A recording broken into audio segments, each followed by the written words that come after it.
Let me tell you a little bit of what we do. The first thing we do is we're going to do in the news, and boy, do we have some news for tonight. Amen. And we're going to talk about that quite a bit. How many of you watched the hearings? And so let me give you my take on it. I did it last night, and I told them before it ever was going to happen. I think it's really a shame that we have gotten to this place. Let me tell you why. I think one of the greatest points come out, forget about he said, she said, one of the greatest points Judge Kavanaugh said, this should never have been voiced in front of the American people. There is a vetting process that happens in Washington, and that vetting process takes a lot of time. We know that there was 6, and this is going out over the internet, so I'm going to have people angry at me for saying this, and this is my point. We shouldn't be angry at it. We shouldn't even know about this. This is what we elect officials to do, to vet everyone that somebody nominates so that they can do that instead of embarrassing a family or both families in front of the entire world. That is the wrong thing, and it proves a point that our Constitution is not being served. We are not seeing the two-party system come to compromise in our country. We are seeing them polarize our country, and they're polarizing all the people of our country. I was out to dinner with someone the other night, and they said something to me. They said, so what do you think about President Trump? Now, whenever anybody says something like that, it's either a loaded question or it's something that's going to get you in trouble or it's something that's going to agree. And so it instantly came to me, I'm going to tell you what I feel, but basically, can you imagine talking to people about certain things like this? We're so polarized. And let me tell you, I have an opinion on it. My opinion is a pretty strong opinion, but I believe that we have seen an injustice. And that injustice is the fact that what it's done is it's publicized something that should have been handled in a vetting process. It would have been, and Kavanaugh said it the best, you should have brought me in the next day. And basically, you can't help but think that this is a political scam, and there's things going on. So again, this is going out all over the world. I get lots of hate mail, trust me. They'll tell me I don't know what I'm talking about, but the truth, one of the things they can't tell me that I don't know what I'm talking about is my opinion. And that's my opinion. So there you go. All right, let me give you a little bit more of what's happening. So we see some things happening in our world other than what's on our news tonight. A UN Security Council meeting was led by Donald Trump. The United States President Donald Trump chaired a high-level United Nations Security Council meeting on the situation in the Middle East in a bid to tighten the diplomatic screws on Iran. The American leader used the session to focus the spotlight on Tehran's regional expansionism through its proxies in Iraq, Syria, Lebanon, and Yemen, its ballistic missile program, and its global arms sale, all of which, according to the Trump administration, violate existing UNSC resolutions. So it's about time. It's about time we're not loading planes with millions and millions and billions of dollars and shipping it to Iran and begging them for something. This is a terrorist nation. It's a rogue nation. It's about time somebody puts their foot down on it. So we've seen that this week, and boy, it went unheralded on our news, but it should not have been. Let me give you this one also. This is kind of a scary one. This is researchers develop a biometric tool for newborns. Research at the University of California, San Diego say they've dramatically advanced the science of biometric identification, creating a novel technology that can capture the fingerprints of infants and children, even on the very first day of their birth. So here's what's happening. Now when a child is born, they're going to instantly fingerprint them, which means they're going to be able to follow them the rest of their life from the very second they are born. So we are watching the Orwellian society come to fruition in our lives. It says accurate identification of a child to enable timely vaccinations can improve care, reduce disease burden, and save lives. So that's one of the doctors said it'll help. We'll be able to tell when they're be vaccinated. Now, you may have your opinion on vaccination, but if a parent doesn't want to vaccinate their child, they shouldn't have to. Amen. And so I'm just telling you that I have my opinions on it, but when a government says it's time for your child to be vaccinated, that's governmental control of your life, and it's happening more and more. USA Today warned something also. USA Today, this is under the New World Order, said you will be microchipped. At one time, the notion that the general population would be microchipped someday was a conspiracy theory, but now the mainstream media is coming right out and telling us that we will all get chipped. It is almost as if they are trying to mentally condition us to accept what is coming. Of course, it is being portrayed as cool and trendy, and a lot of people will be fooled by that. But if someday identity chips are required for the entire population, the potential for tyranny would be off the charts. Unfortunately, some sort of permanent digital identification is increasingly being pushed as a solution to problems such as identity theft, tax evasion, illegal immigration, and money laundering. And tech companies would love to have a universal way to confirm the identities of individuals on the internet. Last month, USA Today published an article entitled, "You Will Get Chipped Eventually." Here's a short excerpt. You will get chipped, it's just a matter of time. Obviously, societal attitudes are changing, and a professor interviewed by USA Today is quite confident that it will happen to everyone. It says it will happen to everyone, says Noel Chesley, associate professor of sociology at the University of Wisconsin-Milwaukee. But not this year and not in 2018. Initially, implantable microchips will be touted as the wave of the future. We will be told that they will make our lives so much easier and more convenient. And the USA Today article made a big deal of that. It will go beyond paying with your smartphone. Instead, chipped customers would simply wave their hands in lieu of Apple Pay or other mobile payment systems. So you know what's happening. You know we're in a generation right now that's growing up on iPads and all kinds of social media. They're used to those things. Just look at some 5-year-olds, 6-year-olds, 7-year-olds. They know how to swipe almost from birth. And so they're used to that. Well, imagine them, because they're on their phones and their social devices almost constantly. Imagine them only having to wave their hand over those things. It's something that is definitely going to come as a convenience. It may not come, should the Lord tarry, in my lifetime or your lifetime. That's going to be mandatory, but it is coming and it's going to happen. Anyone who carries keys could benefit from the chip implants, which are no larger than a grain of rice. Process of implanting chips are easy. They're relatively painless. Takes just a few seconds. Only 2 millimeters by 12 millimeters in size. Thousands of tech enthusiasts around the globe are already chipping themselves. And there's even a company in the United States that has sold tens of thousands of these chips.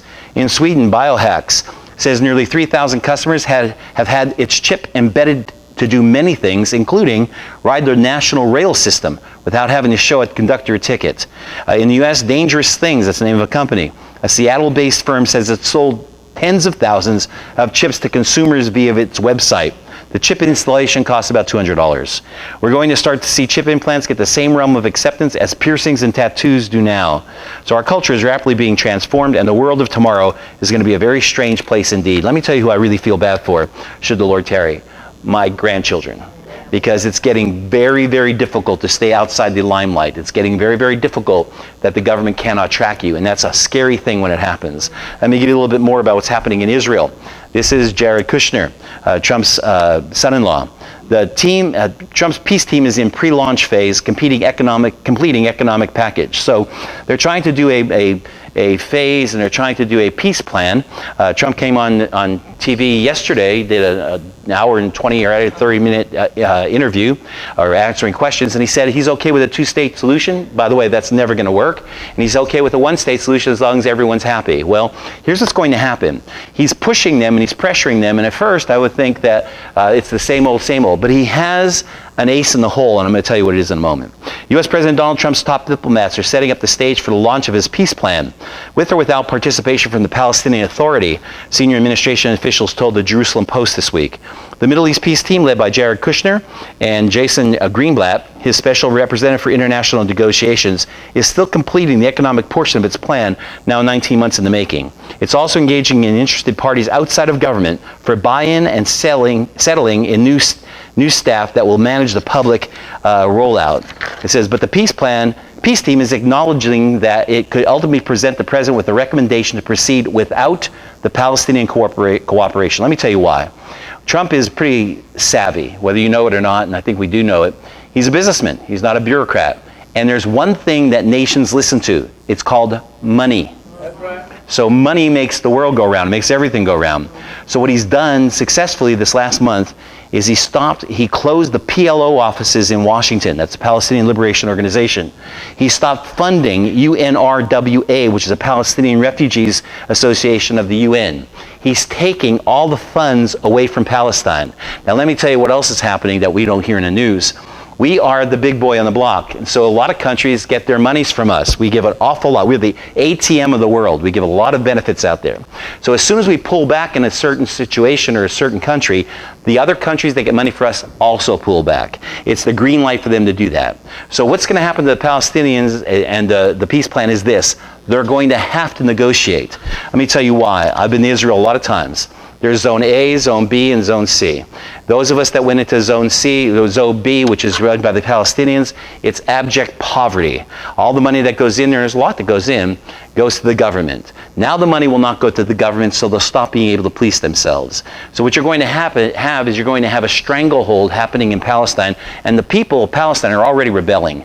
They're going to want to overthrow their leaders. So Trump is extremely smart. He's drying up the funds. Listen, if you have a son or a daughter that's living at home and they're taking advantage of you, I promise you, you drive the funds, they'll change. Come on, somebody say amen. That's what he's doing. He's doing it in the worldwide. Nobody had the fortitude to do that before, but he's doing it. Let me give you a little bit more about Israel. Netanyahu says Israel is hoping to prevent a break in the major conflict, but adds that the IDF is prepared to use all of its might if war becomes inevitable. So on the 75th anniversary of Yom Kippur, he came out and he said this to the Knesset. He said, we want peace. We definitely want peace, but we're not going to tell our enemies that if they don't come to the table and have peace, that we're going to just lay down. He said, if somebody goes against us, we're going to use every single available weapon we have against them. I saw somebody sent me an article, not from here, not from any of my studies. Somebody sent me an article, and it was an article that talked about, this week is an article that talked about Iran and their military might as opposed to Israel's military might, and it showed that in a war, Iran would win. I sent them back, I said, that's baloney. I don't care how much might they have, they don't have the supreme God. And the God factor makes all the difference. And so basically Netanyahu said, we believe that God's behind us, he's given us this land, and we're going to fight for this land. Let me give you a little bit more in the economy. This is a pretty long article. Actually, after I did my In the News last night and I read this article, I asked Cheryl how she liked In the News. She says, I really didn't like that article, it was too long. But it's okay, she's right. It's long, it's detailed, I'm going to try to shorten it up for you, but it's the economy. And this is something we don't normally hear, so I want you to understand it. The general belief among average citizens in America is the purpose of the central banks, Federal Reserve, is to help the economy by fighting inflation and mitigating financial crisis. So the Federal Reserve is supposed to regulate interest rates. It's a fairy tale that politicians like to encourage. If there were any truth to it, however, where was the Federal Reserve during the crisis of 2007? Rather than helping the economy, it was widening the crisis with its easy money policies. While central banks are not the government entity, they're not owned by our government, by the way, their primary purpose is to create money for the benefit of the government. So obviously it's the government's purse. So whenever the government wants money, the Federal Reserve can do it. I've told this last night, and people, their mouths dropped. In 1978, when the Shah of Iran was in power in Iran, because we wanted him to be on our side and he was an ally, we gave him an intaglio printing press. An intaglio printing press with all the plates to print $100 bills. He became he became a printing bank, and he was printing billions of American dollars. Can you imagine? So he opened up, you talk about forgeries and people trying to forge plates. We gave him an intaglio printing press for his allegiance to us, and he printed billions of dollars. So the government really uses money and uses the Federal Reserve as a tool to do whatever they want to do. They've been doing it for a long, long time. This article goes on, and I won't read all of it in honor to Cheryl. This article goes on to say that if we would go back to Adam Smith economics, we would go back to having gold as our standard. That how many of you remember Federal Reserve? You have right now in your pockets Federal Reserve notes. Whether it's a 1, a 5, a 10, a 20, or 50, or 100, it has a green sticker on it, a green label on it, and it has on the top of it Federal Reserve note. It's called fiat currency. It's just paper. It costs about 6 cents to make one of them. It used to be, when we were on the gold standard, that it used to say United States note or silver certificate. Silver certificate had blue labels, blue on it. If you get a blue note someplace and change, save it, it's worth money. That means you can go to a Federal Reserve Bank, you can present that $1, $5, $10, whatever it is, if it's a silver certificate, and get your money in silver. Or you can get it in gold. Now, if you went to a Federal Reserve Bank and you said, here's my $10, I want to redeem it, they're going to say, we got a pocket full of promises for you. Because all your money is backed by is the promise of the federal government. And so the Lehman Brothers crash of 2008 may have disappeared from the rearview mirror when the Federal Reserve spent $16 trillion to bail out struggling financial institutions. The same situation could recur if the mega banks experience another collapse and their borrowers are unable to repay those loans. So at this time, the central banks have a free rein over the economy. They can, in effect, do whatever they want. The unlimited power can be checked with the reinstitution of the gold standard, which would place the value of currency at market value instead of artificial central bank whims. To quote economist Murray Rothbard, quote, abolish the Federal Reserve System, return to the gold standard, to a monetary system where a market-produced metal, such as gold, serves as the standard money and not paper tickets printed by the Federal Reserve. So we are still in a crash mode. Even though it doesn't look like it's happening right now, we have a false sense of security in our monies. Let me give you a little bit more what's happening. Not only is it going on monetarily and numbering people on the planet, but when you talk about war, there's an increase The increase reflects a shift in focus away from the counterterrorism toward possible conflict with China and Russia. What increase? Well, the United States Air Force is seeking its largest expansion since the end of the Cold War. The U.S. Air Force is determined it will need nearly 25% boost in combat squadrons. Here's what was happening for a long time. After 9/11, we were prepared, our military was prepared for a lone terrorist. We were prepared for a dirty bomb or somebody sneaking a nuclear device into our shores. That's what we were prepared for. Well, in the meantime, Russia and China have been building up their military in mass. They've been putting in a whole lot of money and a whole lot of efforts into their military. They're looking for a showdown. They're ready. And so President Trump rightly did this. He's now starting to build our military. They want to grow to 386 operational squadrons by around 2025. That's compared with 200 right now. So basically, under the plan, the Air Force would add tens of thousands of airmen and a range of sophisticated aircraft and other capabilities that will likely cost United taxpayers tens of billions of dollars over the next 10 years. But he's preparing because something's happening. Now, I'm going to tell you this one, and my jaw dropped when I read this. Last night I said it to my Wednesday night study, and all their jaws dropped. Anybody know who that is? Pope Francis. You've got to listen to this one. Pope Francis in Poland tells the world-famous photographer, "I am the devil," and then laughs it off. Pope Francis has acknowledged that his reputation pales a bit compared to St. John Paul II, last pope, at least as far as the Polish people are concerned. Pope Francis made a very interesting joke today while in Poland, this is last week, meeting and greeting his worshipers. He was talking with a famous photographer who had done a book on Pope John Paul II, and he made an incredible comparison between himself and John Paul. His exact words were, "Pope John Paul II was a saint. I am the devil." He didn't say, "I am a devil." He said, "I am the devil." Now let that just sink in for a moment. The man who claims to be the vicar of Christ, that's what he claims to be. That means the physical embodiment of Jesus Christ on this earth. That's what it means. Said that he was not a devil, but said that he was the devil. I don't think that's funny. I think that's scary. From Salt Lake Tribune comes this article on it. Greeting journalists Saturday en route to Lithuania, Pope Francis was given a book about the former pope by a Polish photographer, Gregory Galazaka. Receiving the large book with a beaming John Paul on the cover, Francis quipped, "Pope John Paul II was a saint. I am the devil." Laughingly, Galazza immediately corrected him. "No, you're both saints. You're both saints." I think there's something drastically wrong with this pope. And I think that, unfortunately, we're going to see it sooner or later. Speaking of religion, let me tell you a little bit more that's going on. How many of you know who Sarah Sanders is? How many of you know that she's Mike Huckabee's daughter? So it's Sarah Huckabee Sanders. Not too long ago, I had the opportunity of lining up Mike Huckabee and a local doctor to go to Israel with one of the guides that I have. Listen, White House Press Secretary Sarah Huckabee Sanders is being shammed by the New Yorker for attending a popular Christian megachurch in Washington, D.C. The left-leaning outlet rebuked Sanders for going to the church, which is affiliated with Hillsong. The New Yorker's Paige Williams described the congregation as being part of, are you ready for how evil this congregation? Listen, she said they're part of a global megachurch that teaches creationism and intelligent design. Like that's so bad. Sanders, when asked if she shared those views, she said, "Of course I do. I believe in the Bible." Williams wrote, "She told me that her pro-life views are non-negotiable," and added, "One of the things that makes Americans unique is that we value life. We think each life has intrinsic value and worth, whether you're a baby in the womb or an elderly woman." The comment seems to be benign enough, good even, and is well within the mainstream of Christian ideals and values. But Williams wrote her piece as if the Trump administration spokeswoman is somehow espousing a radical fringe religious belief. Williams went on to note Sanders opposes gay marriage, but isn't as virulent as her father. And so it goes on to say this, the New Yorker story about Sanders comes the same week it was revealed NPR refused to run an advertisement for an upcoming pro-life film about abortionist Kermit Gosnell. The ad was nixed, it was taken off, for accurately describing Gosnell, who is now serving life in prison over several counts of first-degree murder.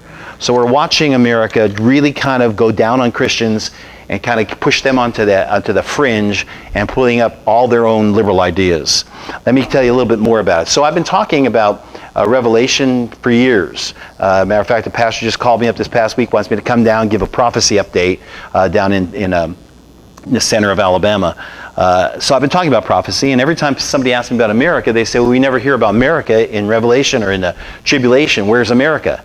Well, some people like to point to the fact that Israel flee to the wilderness with the aid of the wings of an eagle. They think that's America. It is not. There's lots of nations that have eagles as their mascots. Basically, it's just talking about swiftness. So where is America in Bible prophecy? One of three scenarios. Number one, there's a great revival in America, and America, when the rapture happens, most people are gone. How would you like to see that one? Number two is America is absorbed either economically or militarily by another nation, maybe the 10-nation confederacy. And number three, America is destroyed. And I'm just giving you scenarios because she's not there. So a great destruction would have to be a cataclysmic event. Well, America is one of the countries, Russia is the other country, that has two of the three supervolcanoes on the planet. Those supervolcanoes, if they erupt, life will cease in America. So listen to what's happening in Yellowstone, because that's where the supervolcano is. Is Yellowstone, and I'll put it right there, is Yellowstone going to erupt? New geysers are erupting, and debris and rocks are being hurled into the sky. This article goes on to say that a lot of things have been happening there. An eruption of the Yellowstone supervolcano could end life as we know it in America in a single moment. A full-blown eruption of Yellowstone could potentially dump a suffocating layer of volcanic ash that is at least 10 feet deep on almost the entire country. And it would instantly render about 2/3 of this nation completely uninhabitable. So yes, when Yellowstone starts rumbling, there's a reason to pay attention. And right now, Yellowstone is starting to rumble in ways that are unprecedented. A scientist is writing this, by the way. Let's start with what happened on Saturday. An eruption of Ear Spring sent plumes of water up to 30 feet in the air, and it's being reported that this water 30 feet in the air endangered visitors as debris and rock flew into the sky. The last known eruption on that scale occurred in 1927. Ear Spring is one of the hottest pools in the Yellowstone National Park and contains water above the boiling point of up to 200 degrees, which means if you're underneath it, you get third-degree burns. When a supervolcano that can ultimately kill billions of us starts flinging debris and rocks into the sky, that should have made front-page headlines all over the planet, but not a word. It didn't. It was only the fourth eruption in the last 100 years. But that wasn't the end of the activity at Yellowstone. On Monday, Steamboat Geyser erupted for an hour and 15 minutes. The spectacular stream of water and steam reached up to 300 feet, making it the tallest of any active geyser in the world. Everybody at Yellowstone was extremely excited by this eruption, but there's no reason to be excited or to celebrate. From September 2014 to March 2018, Steamboat Geyser was completely dormant, but now it's suddenly sprung to life and has erupted a total of 19 times since March. Is anyone else besides me alarmed, this article writer says? That on Tuesday it was being reported that the ground was rising and falling by 6 inches every 10 minutes. So if you were in Yellowstone, you could see the ground going up and down. That's because there's a massive magma base underneath Yellowstone. It's underneath 4 states. If that thing blows, it is the end. On Tuesday, spouts of water shot from the ground west of Pump Geyser, north of Sponge Geyser, also ejecting large amounts of hot steam. Geologists have observed new geysering and boiling at Hot Springs Doublet Pool and North Goggles Geyser. Scientists assure us Yellowstone will erupt again one day, and if it happens during our lifetimes, most of us living in the United States will end up dead. You see, the truth is that a full-blown eruption of the Yellowstone supervolcano would not just devastate the Northwest, it would truly be a global catastrophe that could ultimately kill billions of people. So when you think about America, listen, America is having some slim chances. I really believe we need to get serious and get down on our knees and repent. Somebody say amen. Speaking of that, I thought I'd give you some good news. Now, you probably don't know who he is by this picture, but that is something that happened recently. This is New York Giants Odell Beckham Jr. How many ever heard of him? He shares his gratitude for Christ. This guy was a bad boy. Listen to this. On Sunday, New York Football Giants wide receiver Odell Beckham fell to his knees in prayer at MetLife Stadium before millions of fans. Beckham recently took to Instagram to share with his 11.5 million followers that he dedicated his life to Jesus Christ. In July, Beckham was on a trip to Israel when he decided to be baptized. This is him being baptized in the Jordan River. The wide receiver shared a photo of the experience, captioning it, and said, "Fresh start, what a time. Jerusalem, Jesus, I'm forgiven." Since then, Beckham has posted several photos with captions voicing his love and his gratitude for God. While in Israel, Beckham posted a photo of him riding a camel, and he captioned, "Couldn't have asked for anything more. God, I can't thank you enough for this one. My journey is just beginning." In August, he posted a photo of him seemingly signing a contract for the New York Giants. captioned, said this: God, I can't even put into words my gratitude to you. This is only the beginning. I'm so thankful for you, Jesus. This weekend, Beckham played his first game since breaking his ankle in October, and the player decided to capture the moment with a series of Instagram photos. Instead of posting a photo of himself while playing, Beckham took the opportunity to give glory to God. The wide receiver posted a photo of himself on his knees praying and captioned it. Listen to it. Went all over the news. Lord, I come to you at this time not to ask you for anything, but just to say thank you, Jesus. Man, that's powerful. Odell Beckham, powerful. That's in the news for tonight. I'm going to ask ushers that they come forward. Let me give you a couple of announcements. If you have bought a book on the Psalm study, the first book that we wrote, it's this one right here.